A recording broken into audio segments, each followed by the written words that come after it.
अस्सलाम वालेकुम, welcome back to औरत कार्ड।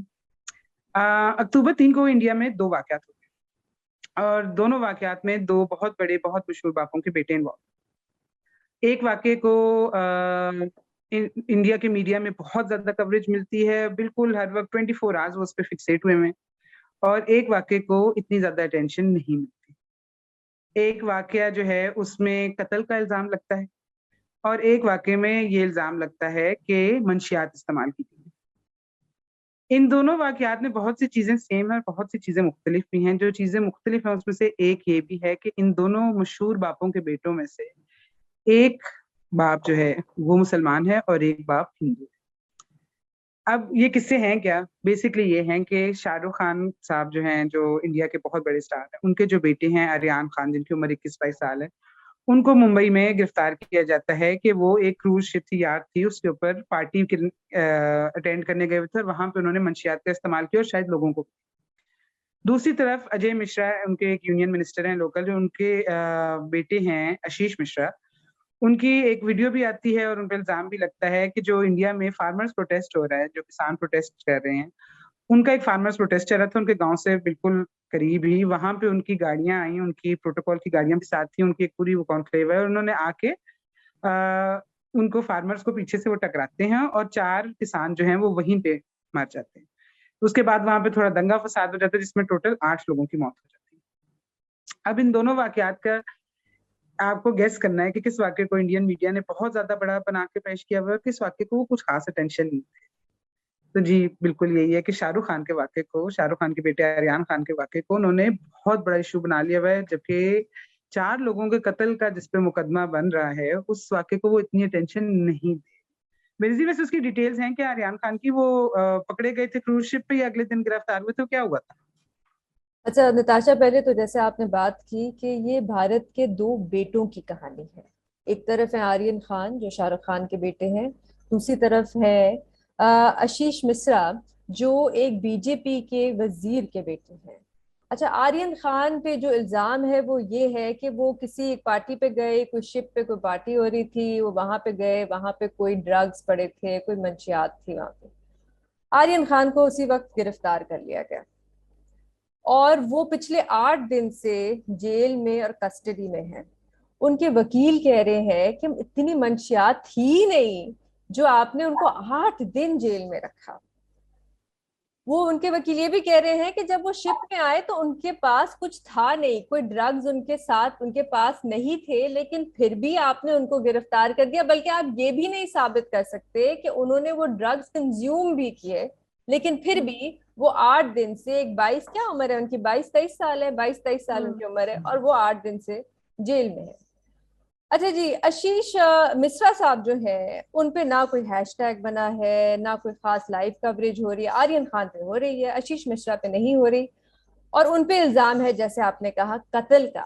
वहां पे कुछ किसान उत्तर प्रदेश में एहतजाज कर रहे थे और वो पिछले कोई 10-11 महीनों से एहतजाज कर रहे हैं, कोई उनकी सुन नहीं रहा। वो सड़क पे एहतजाज कर रहे थे, एक गाड़ी आती है तेजी से और उनको कुचल देती है और 4 किसान मर जाते हैं। लेकिन शाहरुख खान के बेटे की कवरेज, उसके केस की कवरेज बहुत ज्यादा जरूरी है। एक तरफ कत्ल का केस है, एक तरफ ड्रग्स का केस है, लेकिन नहीं, ड्रग्स का केस ज्यादा जरूरी है क्योंकि शाहरुख खान है, बॉलीवुड की किंग है। अच्छा, एक और चीज जो बड़ी इंटरेस्टिंग इस केस में सामने आई वो ये कि जब उनकी जो इंडिया की जो नारकोटिक्स कंट्रोल बोर्ड है वो जब रेड करने गई शिप पे, तो उनके साथ दो और लोग थे। अब लोगों ने पूछा ये लोग कौन है, तो बाद में पता चला कि एक है, उनका नाम है मनीष भनुशाली। वो बीजेपी के कारकुन है, खुद कहते हैं मैं बीजेपी का कारकुन हूँ। बल्कि वो कहते हैं टिप तो मैंने ही दी थी रेड करने के लिए कि यहाँ पे जाके रेड करें, यहाँ पे ड्रग्स इस्तेमाल हो रहे हैं। अच्छा, वो भी रेड में साथ थे। एक और साहब थे, इनका नाम था केपी गुसावी।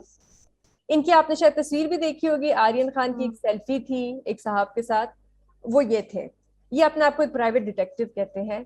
किसी को नहीं पता ये कौन है, बल्कि इन्होंने अपना फेसबुक का प्रोफाइल भी डिलीट कर दिया है कुछ दिन पहले। तो वहां इंडिया में ये सवाल पूछा जा रहा है ये दो लोग कौन हैं और ये सरकारी अफसरान के साथ, पुलिस के साथ रेड में क्यों शामिल थे। हम्म तो ये है जी केस मतलब का बैकग्राउंड। क्या कानूनी तौर पे बेनजीर ये भी सवाल है कि आप कैसे असिस्ट कर सकते हो एक रेड में एज अ प्राइवेट सिटीजन? मतलब अजीब बात है। इसके अलावा केस की डिटेल्स जो है वो हैरान कुन है कि आर्यन खान पे उस तरह से ये भी इल्जाम नहीं है कि उन्होंने जो मंशियात हैं वो इस्तेमाल की या वो बेच रहे थे या उनकी पोजेशन में भी थी। और जिन शख्स ने उन्हें इस पार्टी पे बुलाया उनको, या जिनकी पार्टी थी, उनको कहा गया कि आप तो रौनक होंगी, आप जरूर आए, उनको क्योंकि उनके कोई सियासी कनेक्शंस थे उनको अरेस्ट नहीं किया गया। लेकिन आर्यन खान की बार बार बेल जो है वो डिनाई हो रही है और बहुत कमजोर ग्राउंड्स पे। अब अगली अगली हियरिंग वेंसडे को है, देखते हैं क्या होता है। लेकिन मेरे ख्याल है इस ये एक फर्द के या एक केस की बात नहीं है, ये एक पूरा हम देख रहे हैं एक अटैक है, एक असॉल्ट है बॉलीवुड पे। और ऐसा क्यों है? अब मुझे क्योंकि बहुत शौक है बॉलीवुड फिल्में देखने का, कई अरसे से मैं देख रही हूँ, पूरा बचपन देखी हैं, तो आप ट्रेंड्स जो हैं वो नजर आने लग गए हैं कि अब क्या मुख्तलिफ हो रहा है। पिछले 5-6 सालों से आप देख रहे हैं कि फिल्में किस तरह की बन रही हैं। एक जो ओवरऑल नैरेटिव है एक कम्युनलिज्म का, कि जो sons of and daughters of the soil हैं वो हिंदू हैं भारत में, और जो इन्वेडर्स हैं, जो एलियंस हैं, जो अदर्स हैं वो मुसलमान हैं। इस तरह की बात हो रही है ना वहाँ। घर वापसी की बात हो रही है, लव जिहाद की बात हो रही है। ये पूरा जो कम्युनल एंगलिंग है, जो कम्युनलिज्म फैलाया जा रहा है, अस वर्सेस देम का जो पूरा नैरेटिव है, वो फिल्मों में भी नजर आता है। आप देख लीजिए तसलसल के साथ फिल्में बन रही हैं। पद्मावत, बाजीराव मस्तानी, तनाजी, इसके अलावा पानीपत, एक के बाद एक बन रही हैं। लेकिन इंटरेस्टिंग चीज ये है, इसको पॉलिटिकली तो सराहा जा रहा है, लेकिन अवाम जो है वहां पे, ऑडियंसेस ने कई इसमें से फिल्में जो हैं वो रिजेक्ट की हैं। ये इतनी सुपर हिट्स नहीं बनी जैसा लग रहा था। दूसरी चीज ये है कि बॉलीवुड को फहाशी के साथ जोड़ा जा रहा है। वैसे हमारे प्राइम मिनिस्टर भी जोड़ते हैं, लेकिन भारत में भी ये कहा जाता है कि बॉलीवुड स्टार्स हमारी हम इनकी टिकटें खरीदते हैं फिल्मों की, लेकिन ये जो है पूरे माशरे में ये ड्रग्स वाली पूरी बात और ये एक इस तरह का फहाश जो है कल्चर वो फैला रहे हैं। तीसरी बात ये बहुत अहम है कि बॉलीवुड में मुसलमानों का एक तरह से एक डोमिनेंस रहा है। चाहे वो आपके एक्टर्स हों, हमारे थ्री खान्स मशहूर हैं, या चाहे आपकी जो बाकी का सपोर्टिंग कास्ट हो, आपके फिल्म मेकर्स हों, आपके सिंगर्स हों, बॉलीवुड ओवरऑल एक इम्पैक्ट मुसलमानों का उसमें रहा है।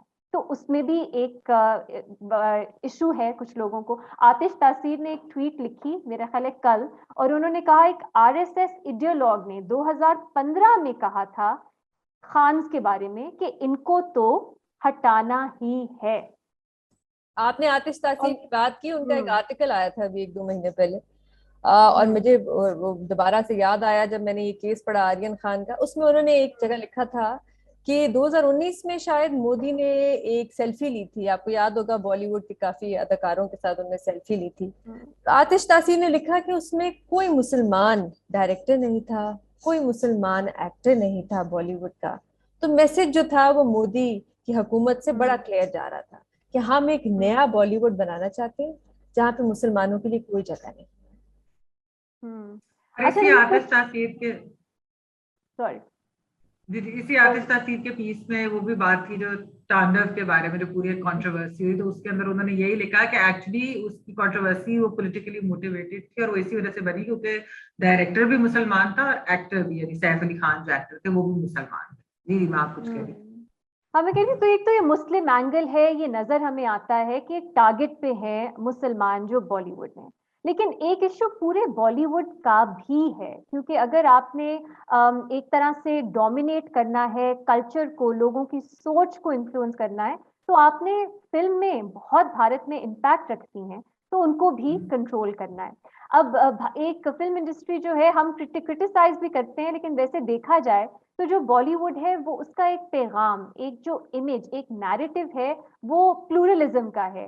उसमें है, हाँ डिफरेंसेस हैं, लेकिन ओवरऑल एक यूनिटी है। अमर अकबर एंथनी जैसे आप देखें, एक क्रिश्चियन, एक मुसलमान, एक हिंदू भाई हैं। इवेंचुअली यही है कि आपने साथ रहना है, चाहे आप वैसे आपका मजहब मुख्तलिफ हो, आप कल्चरली मुख्तलिफ हो, लेकिन आपने साथ रहना है।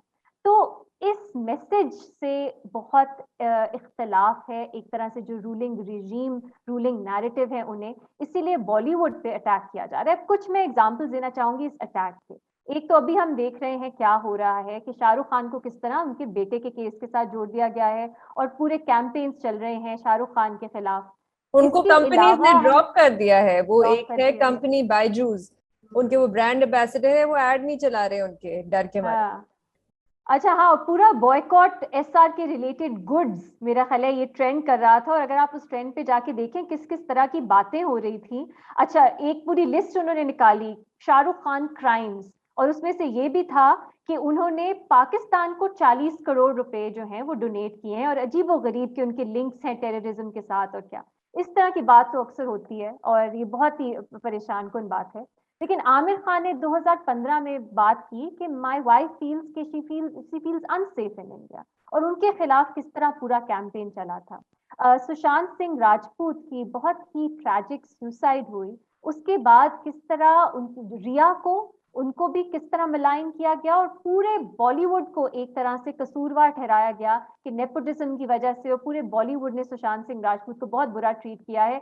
कई महीने ये एलिगेशंस चली, और फिर मेरा ख्याल है पिछले साल कुछ लोगों ने टाइम्स नाउ, रिपब्लिक और कुछ इस तरह के चैनल्स को डेफेमेशन का सूट भी उनके खिलाफ किया कि ये गलत खबरें फैला रहे हैं, हमें डिफेम कर रहे हैं, और उसमें 4 बॉलीवुड से एसोसिएटेड तंजीमें जो थी उन्होंने ये सूट किया, जिसमें कुछ प्रोड्यूसर्स की जो कंपनीज थी उसमें शाहरुख खान का प्रोडक्शन हाउस और अक्षय कुमार का प्रोडक्शन हाउस भी था। तो ये मेरा ख्याल है कुछ चीजें हैं, ए मुस्लिम्स का जो डोमिनेंस, बी पूरा जो idea narrative of unity pluralism, C ये आइडिया कि बॉलीवुड जो है वो फहाशी फैला रहा है और ड्रग्स वगैरह पूरा नैरेटिव, और चौथा ये कि आपने अगर लोगों की सोच कंट्रोल करनी है तो आपने बॉलीवुड भी कंट्रोल करना है। तो एक तरह से ये सब कुछ साथ साथ हो रहा है इस पर भारत में। लेकिन निताशा, बॉलीवुड भी तो काफी बटा हुआ है इस इशू पे, नहीं? बॉलीवुड में देखे ना, हमने तो देखा था वो प्रियंका चोपड़ा जो है वो इतनी खुश हो रही थी कि मोदी उनकी शादी पे आए हैं, और वो सारा वो जो तस्वीर थी, वो जो आपने मेंशन की इन्फेमस सेल्फी, वैसे बहुत से लोगों ने भी शाहरुख खान को सपोर्ट ऑफर की है। उसके अंदर ऋतिक रोशन है, उसके अंदर सलमान खान है, जिनसे उनकी बड़ी सख्त लड़ाई थी, लेकिन उन्होंने फिर भी अपनी सपोर्ट ऑफर की है। इसके अंदर जॉनी लीवर हैं, फराह खान हैं, राज बब्बर हैं, रवीना टंडन है, कुछ और लोग भी हैं, लेकिन बहुत से बड़े बड़े नाम हैं जिन्होंने अभी तक कुछ नहीं बोला। कंगना तो की वो ट्वीट जब देखी कुछ ना आपने? बोलो। कंगना की ट्वीट देखी आपने? कंगना की ट्वीट, नहीं, कंगना ने नहीं, भी वो नहीं है, वो मैंने ट्विटर से बैंड है। उनसे अच्छा, वो फिर ट्विटर पे बैन कर। इंस्टाग्राम पे थी शायद, वो मैंने देखी उनकी। उसमें उन्होंने लिखा कि जैकी चैन के जब बेटा पकड़ा गया था ड्रग्स, तो उसने माफी मांगी थी। Just saying. कंगना की अच्छा, सुनाई बात करें हम।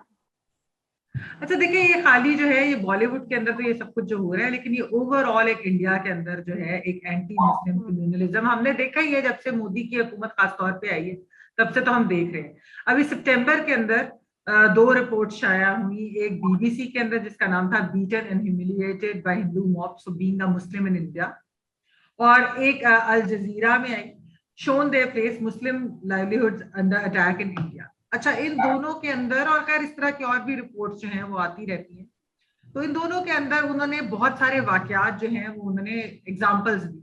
जिस तरह एक था कि इंदौर के अंदर एक 25-year-old मुसलमान है तस्लीम अली, वो चूड़ियां बेचते हैं, और वो चूड़ियां कोई अगर हिंदू एरियाज जो हैं उनको वहां पर मारा पीटा गया, गालियां दी गई, बहुत ज्यादा एंटी मुस्लिम और इस किस्म की जो गालियां दी गई। और उसके बाद उन्होंने कहा कि इस हिंदू एरिया में तुमने आइंदा से नहीं आना। बल्कि ये जो आपने लव जिहाद की बात की थी रीमा, इस पे बल्कि कहा गया ये चूड़ी जिहाद हो रहा है, कि ये हमारी औरतों को इससे जो है वो कर रहे हैं, यानी कि हमारे घरों में घुसना चाह रहे हैं मुसलमान। तो ये उनके, अच्छा खैर एफआईआर दर्ज हुई, वो कुछ लोग गिरफ्तार भी हुए, लेकिन बाद में क्या हुआ कि तस्लीम अली को ही गिरफ्तार कर लिया। तो वो तस्लीम अली के साथ फिर क्या हुआ कि चंद दिन बाद उनको ही अरेस्ट कर लिया गया, और उनके ऊपर इल्जाम लगाया गया कि उन्होंने किसी लड़की को या माइनर लड़की को मोलेस्ट किया। अच्छा, उस पे भी या वहां पर इन रिपोर्ट्स के अंदर ये कहा गया कि ये लग रहा था कि जैसे कि ये कोई आफ्टर थॉट है, क्योंकि जिस वक्त उन पर अटैक हुआ है तो उनके ऊपर इस किस्म के कोई इल्जाम नहीं थे। और इसके अलावा जो ये सारा जो अल जजीरा की रिपोर्ट थी, वो बेसिकली ये था कि जो मुसलमान वहां पर फ्रूट वेंडर्स हो, वेजिटेबल वेंडर्स हो, इलेक्ट्रिशियंस हो, इस तरह ये चूड़ियां बेचने वाले हो, क्योंकि बहुत सारे जो एक तादाद है मुसलमानों की वो सेल्फ एम्प्लॉयड, और वो इस तरह के छोटे छोटे काम जो है वो खुद करते हैं, इस तरह के बिजनेस। तो उनको टारगेट किया जा रहा है, मीट शॉप्स को टारगेट किया जा रहा है, स्लॉटर हाउसेस को टारगेट किया जा रहा है, क्योंकि ये मुस्लिम बिजनेसेस है at the end of the day. तो और फिर एक उन्होंने एग्जांपल ये भी दी कि वहां पर एक स्वामी है आनंद स्वरूप, उन्होंने कहा कि इनको डिस्ट्रॉय करो इकोनॉमिकली, सोशली, पॉलिटिकली, ताकि फिर ये हिंदुइज्म में कन्वर्ट कर ले, फिर ये मुसलमान ना रहे। अच्छा, मैंने वहां पर कुछ लोगों से बात की और मैंने कहा कि ये जो चीजें हो रही हैं, ये क्या आपके ख्याल में कभी खत्म होगा, क्या होगा इसकी चीज, इतनी ज्यादा जो इंटॉलरेंस है? तो उन्होंने कहा कि हमारे लिए जो बड़ी तशवीश की बात है, एक जमाने में कोई इस तरह की चीज होती थी तो वेस्ट जो होता था, इंटरनेशनल कम्युनिटी, वो आवाज उठाती, वो बोलती थी। यानी कि मोदी को अगर वीजा नहीं दिया तो अमेरिका ने वीजा नहीं दिया था ना आफ्टर गुजरात को, तो वो कहते हैं कि अब ये ग्रोइंग अनईज है इन इंडिया कि ऐसा कुछ नहीं होगा, वेस्टर्न कैपिटल्स आर साइलेंट। वो बेशक यूनाइटेड किंगडम हो, अमेरिका हो, यूरोप हो, तो वो कहते हैं कि जब हम उनके डिप्लोमेट से भी बात करते हैं प्राइवेटली, तो वो भी ये कहते हैं कि हमें नहीं समझ आ रही कि हमारे ममालिक ये बातें, हमारे रूलर्स ये बात क्यों नहीं कर रहे, क्योंकि हम वीगर्स के ऊपर तो इतनी बातें करते हैं, हम इतनी आवाज उठाते हैं, लेकिन हम जो है मकबूजा कश्मीर के मुजालिम पे बात नहीं करते, हम इंडिया के अंदर जो मुसलमानों के साथ हो रहे उस पर बात नहीं कर रहे। और ये वहां पर एक इंडिया के अंदर ये भी हो रहा है कि जिसको भी ये हुकूमत जो है वो दुश्मन मानती है, यानी इस वक्त उन्होंने मुसलमानों को एक हिंदुत्व रेजीम है, तो वो मुसलमानों को टारगेट कर रही है, लेकिन वो कल को किसी और को भी करेगी, जैसे अभी फार्मर्स को भी कर रहे हैं। तो ये जो सारी चीजें, ये वो कह रहे हैं कि इंडिया के अंदर बहुत सारे लोगों को इस पे बहुत ज्यादा तशवीश है, लेकिन जिस तरह के जो मीडिया की बात है, आपने देखा ही होगा, इवन आतिश तासीर के आर्टिकल में था गोदी media, Modi pro Modi media को गोदी मीडिया कहते हैं कि जो गोद में बैठ के मोदी, और बहुत ज्यादा जो है मीडिया के बारे में वहां पर obviously there are honourable exceptions, लेकिन वहां पर मोस्टली जो मीडिया को उनके अपने लोग भी यही क्रिटिसाइज कर रहे हैं कि हम स्पाइनलेस हो गए, और ये किस किस्म का मीडिया में हो।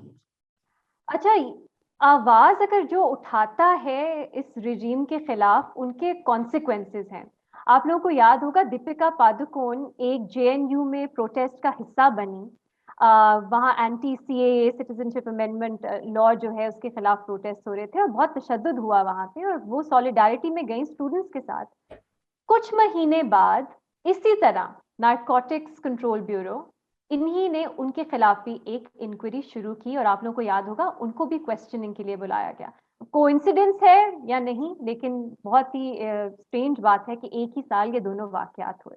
अच्छा, एक मैं पोएम पढ़ना चाहती हूँ। ये अखिल कट्याल हैं, एक दिल्ली बेस्ड पोएट हैं, मुझे बहुत पसंद है उनकी पोएट्री। उन्होंने लिखी है इसी चीज पे जिस पे हम भी आज बात कर रहे हैं, शाहरुख खान पे है। वो कभी राहुल है, कभी राज, कभी चार्ली तो कभी मैक्स, सुरिंदर भी वो, हैरी भी वो, देवदास भी और वीर भी, राम मोहन कबीर भी, वो अमर है, समर है, रिजवान रईस जहांगीर भी। शायद इसलिए कुछ लोगों के हलक में फंसता है कि एक शाहरुख में पूरा हिंदुस्तान बसता है। अगर आपको हमारी वीडियो पसंद आई तो प्लीज लाइक कीजिएगा, चैनल औरत का आर्ट को सब्सक्राइब कीजिएगा। अगर ये मामला चलता रहा तो हम इस पे आइंदा भी वीडियोस करेंगे। थैंक यू फॉर वॉचिंग औरत का आर्ट।